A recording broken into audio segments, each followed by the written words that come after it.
Comment tu vas? J'espère que tu vas très bien.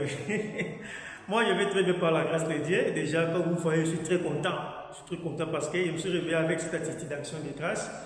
Rendre grâce au Seigneur pour ce qui a été ces 2 semaines déjà. Aujourd'hui, nous célébrons déjà le 3e dimanche du temps de carême. Et ça montre que nous sommes en train d'avancer petit à petit. Petit à petit. Et moi, personnellement, avec tous les engagements que j'avais pris au début de ce temps de carême, qui va m'aider à entrer dans la méditation, et dans le jeûne, dans la caridale, tout ça. Ça m'a aidé sincèrement à réviser tout cela.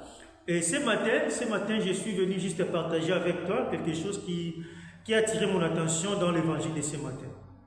Déjà, l'Église nous invite dans ce 3e dimanche de carême de méditer sur la rencontre de Jésus et la Samaritaine. Vous savez, il y a des rencontres et des rencontres. Hein? Moi, je me rappelle personnellement de moi-même, de ma rencontre avec le Seigneur. Sincèrement, c'est une rencontre qui a changé toute ma vie. Les gens qui me connaissent, qui me voient aujourd'hui, disent que non, oui, certainement, ça, c'est un autre Hervé. Oui, je suis très content de ça. Donc, on parle des rencontres. La rencontre de Jésus et la Samaritaine, c'est une rencontre historique. C'est une rencontre qui transforme la vie de l'autre. C'est une rencontre qui donne sens à la vie de l'autre. C'est une rencontre que beaucoup aujourd'hui ont besoin de ces rencontres-là.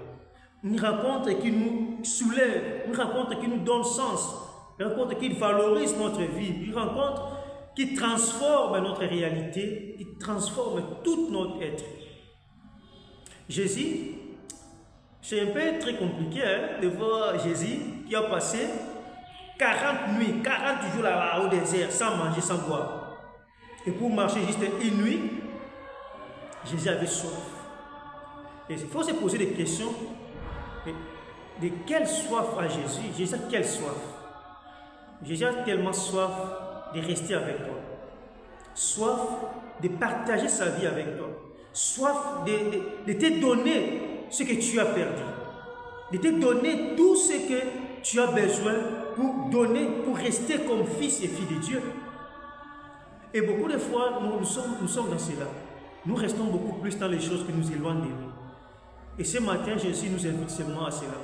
Et justement, c'est ce que le temps de carême nous invite. Le temps de carême nous invite à la rénovation de notre relation avec lui, à la rénovation de notre identité, de notre dignité de fils et filles de Dieu. Jésus a soif de partager sa vie avec toi. Ce temps de carême, c'est une opportunité pour toi et moi de nous donner davantage, d'organiser notre vie et donner à Jésus cet espace qu'il a besoin. Donner à Jésus ce temps qu'il a pour partager et donner sens à notre vie. Que notre maman, la Vierge Marie, nous accompagne pendant ce temps de carême.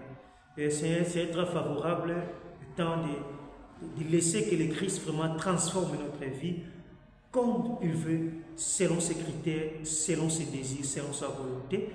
Et ainsi, toi aussi, tu seras comme la Samaritaine qui racontera le merveille de Dieu à tous nos frères et sœurs.